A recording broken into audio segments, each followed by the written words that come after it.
Skydio 2, Q&A with Rick Smith. Got that coming up next.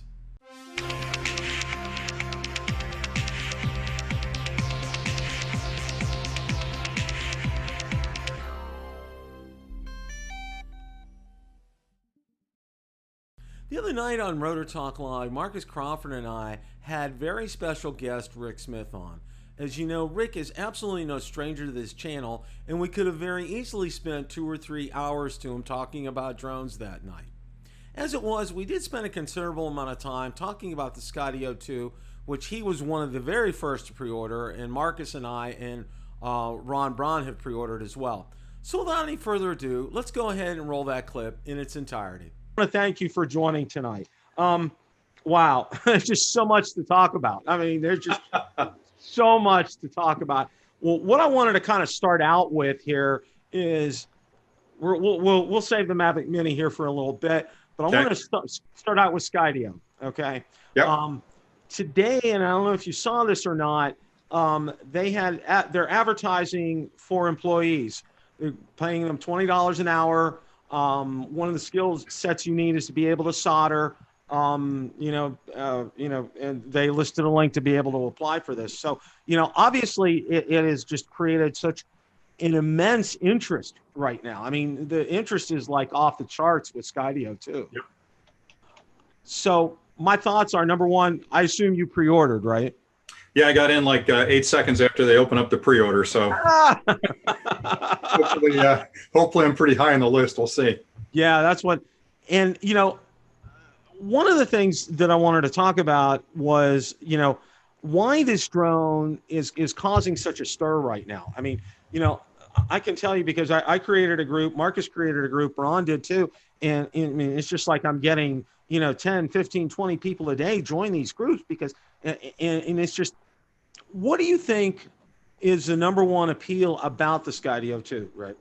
Well, I think there's a couple of factors I think that are coming into play here, and I'm probably going to get into trouble for saying some of this, but I think I love DJI products. You guys know I fly them. I talk about them all the time. And from an engineering perspective, I take them apart. I look at the components that are put into them. And I can tell you from the build side that they're not cutting corners. So they build a quality product. They really test it well. And I think a lot of people out there love them. But just like any product that's a leading edge product, there are people that don't like them. They don't like the NFZs. They don't like the geofencing aspects of it. Maybe they're not happy about buying from a Chinese company. Maybe they're worried about, I don't know what they're worried about, but the consumers are a fickle bunch, right? So they're going to pick somebody else. And Skydio really, I think since the GoPro product, the Karma came out, Karma was a hot product out of the gate. Number one, because it was a big company like GoPro coming out with a drone. It was a competitor to DJI. A lot of people like the underdog. So I think Skydio has taken some of that sizzle and running with that, which is a good thing. I mean, it's a new company, and I'm a huge fan of competition in the market space. So I think it drives prices down. It keeps competitors on their toes about new technology. It drives the innovation forward. So all those things are positive. The challenge with a company like Skydio, though, is that I don't think they expected the overwhelming response that they got for the Skydio 2. And I tell you, it's such a cool looking drone. Now, again, I haven't flown it, so I don't know. I could get it. It could be a total bust when I get the thing. It may not work as well as the videos pretend it does, but I have every confidence that it will. And I think that a lot of consumers out there are saying, I don't want to buy the DJI stuff for whatever reason they've got. Skydio looks like a great alternative.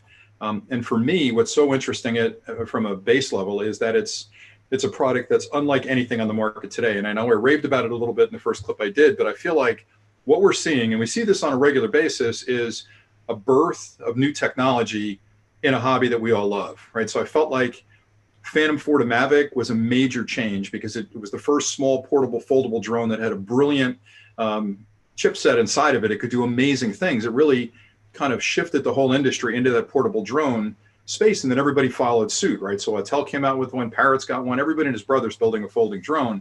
I think Skydio is a different type of drone, a different class of drone, and I've actually coined the phrase flyer versus follower.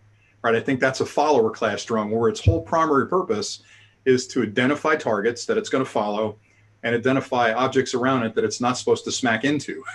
And the brains of that thing are built to do those things really, really well. So for action people that love the GoPro Karma, that are just outside climbing mountains and riding skateboards, which I'm not doing, I think it's a good drone to throw up in the air and have them have the drone be the cinematographer to capture that imaging and give you that perfect video. So it's simple to fly. You get controllers with it, which was one of my big drawbacks, I think, on the first version of it, is I don't want an entirely autonomous drone. But I think really the buzz around it is, to make this a long story already, is that it's different than DJI, which is a checkbox for a lot of people. And I called it brilliant, and I still think it's a brilliant drone, that it can do things that other drones can't do on its own. It's autonomous. So in a lot of ways, it's a robot in the sky that follows you, sort of like a Terminator, but it's a cool product. So I think that's part of it. So we'll see after the hype wears off if it really bears out. I plan on really spending a lot of time with it, comparing it to other drones. And, I love to take things apart. I've got the Mavic Mini apart on the bench this afternoon, right down to the actual printed circuit board. I put it back together so I could show it to you if you wanted to see it. But I expect it's going to be a cool drone. So we'll see when it comes out. Marcus, did you have a question for Rick about Skydio? Well, no, other than to mostly agree with him and say that, hey, it's a supercomputer that flies, essentially, is what it is. The one point that I want to make that I believe we're going to see with that drone, and I bet you guys are the same way. Have you been jealous when you see those guys do those pull away shots with their drone, where they back up and they back through a tree, and then they go through a bell tower, and they go through, really close quarters all the way through that stuff, and it makes for a really cool looking video. Hey, guys like me will be able to do that with the Skydio. So, hey. You can do it now with the Mavic, just fly more, that's all. Yeah, I suppose. Just practice. I would argue that I would run out of talent, but anyway. Yeah. No, I agree with you. And I like it just from the engineering side of things. I mean, they're using the Jetson chipset in there, and not to get too nerdy, but that is a supercomputer chipset. It's got artificial intelligence built in. It's got algorithms for probability calculations. The cameras around the outside of it are all input devices for that Jetson chipset. They've even got the latest Qualcomm chipset in there now, which does AI as well. So I don't know. I think we're going to be disappointed because it can't possibly live up to the hype that we're all building it up to be. But I think it's going to be the dawn of a new era in drones, where they've got the first product on the market that's truly autonomous, and it's going to make great cinematographers out of everybody. So I think for that alone, it's definitely noteworthy. So I'm real excited to get my hands on it. One of the things that I got real excited about, Rick, was, you have, if you want 3 different ways to be able to control that. Okay. You have the beacon, you have the app, and then you have the controller. And I thought it was, and I had talked about this with Marcus and Ron, it was a genius move on Skydio's part to enlist Parrot to do the controller for them. I mean, that was just off the charts. Yeah, I have some thoughts on that. So I think what they built, I think they learned a lesson on the Skydio 1. I think with the Skydio 1, they had a prototype, which is really all it was. It was big, it wasn't real portable. It didn't have a controller, which a lot of drone enthusiasts like myself really want a controller. I want thumbs on the joystick. So I think they learned from that. But I think with the second one, they want to be innovative, right? They're a small company. They're outside of San Francisco, and I don't know how many employees they have, but they're in a building the size of Burger King, and it's not gigantic from what I can tell. But they want to be innovative, right? They want to break some ground. So they're coming out with this new Skydio 2. And I really feel like they came out with the beacon as the controlling mechanism and probably tested it with a couple of drone people that are under NDA, not myself, I'm not.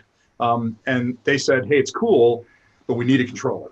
And then they scrambled and said, well, holy smokes, it runs on modified Wi-Fi. Do we go out and try and reinvent the controller? We're so close to the launch. Can't we just find an off-the-shelf generic controller that we can use that's got enhanced Wi-Fi and tweak the signals to match what we need with the Skydio? And I think that's where they went to Parrot, because they wouldn't go to DJI. Obviously, they're a major competitor. They went to Parrot and said, hey, that's a cool controller. It's kind of an off-the-shelf Wi-Fi controller that's really well designed. Can we work out some kind of partnership? I don't think it was any more stress than that. I think they just had a meeting and said, we need a controller with joysticks on it.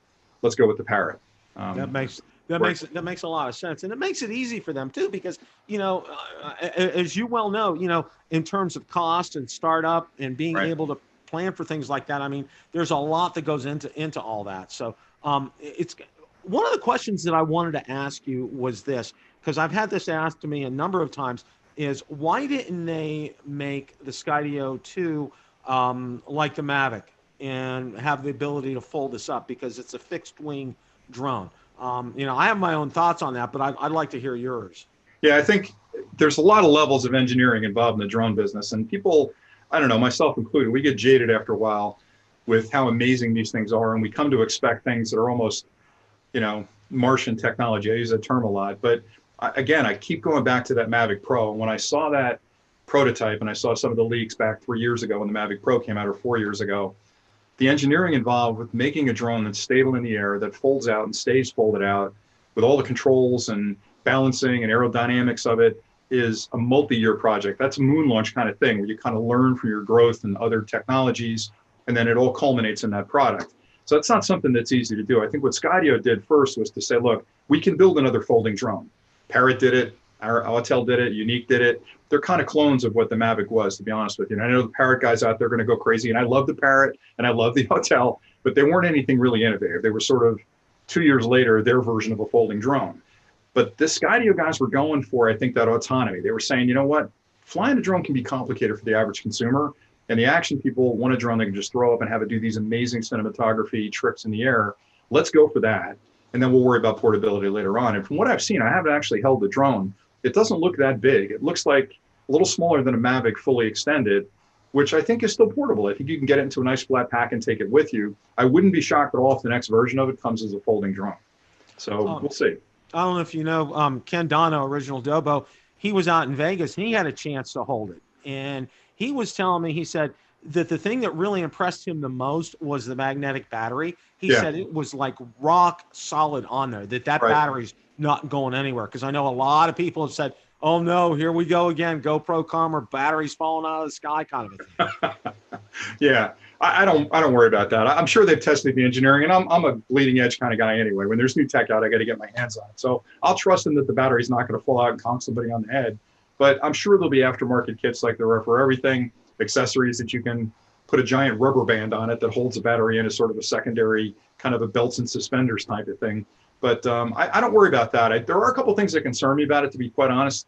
I'm not a big fan of hand catching and hand launching for a lot of reasons. I mean, if you're an experienced pilot and you do that, that's totally up to you. What worries me is that a lot of those guys talk about that as if it's easy and it's not a big deal. But you got to remember, you're putting your fingers up near basically a Cuisinart that's flying in the air. And if the wind catches it, or you reach up too high, or you stumble, you know, there's danger there. So with the Skydio, I don't see any way to really land that safely without putting the underside carriage and endangering grass and sand. Even if you land that on a flat surface, there's going to be dust and stuff kicked up by the props.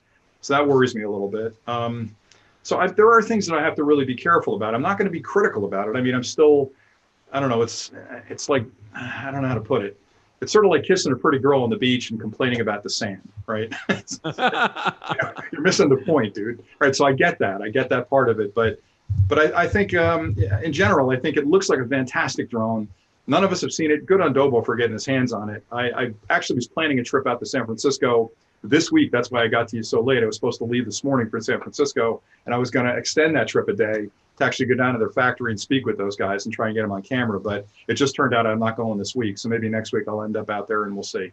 But we should all have them soon. I mean, you ordered yours early. I'm sure it'll be here. Right, yeah. Both Marcus, Ron, and I were probably right in a row as far as our order numbers. And you got to tell the truth, Bill. I talked you into hitting that button. I said, "Oh yeah, if you wait, you won't get it." Marcus told me, he said, you need to do it now. And I was at work. I said, I'm taking my 15-minute break now. When I went out there, boom, I hit the button. Yeah, I wasn't going to mess around with that. No, I think you're going to be fine. And even if you fly it a while and you're like, you know what, it's not quite my Mavic 2. There's going to be a ton of people that are going to be waiting till February or March that would be more than happy to have a BillTheDroneReviewer autographed Skydio drone. Oh, absolutely. Absolutely. Money back. Question of the day. For the Skydio 2 reservations, what production batch are you in? 1, 2, or 3? Let me know in the comments section below. If you like the content from today's video, please make sure you hit the like button, subscribe, and tell others about the channel. Also be sure to check out my Facebook page, where I do post daily updates regarding the drone and drone industry and anything DJI, Autel, or Parrot related. Also be sure to check out my Twitter account, where I do post daily updates, and Instagram as well. Thanks so much for watching, and remember, it's a great day to fly.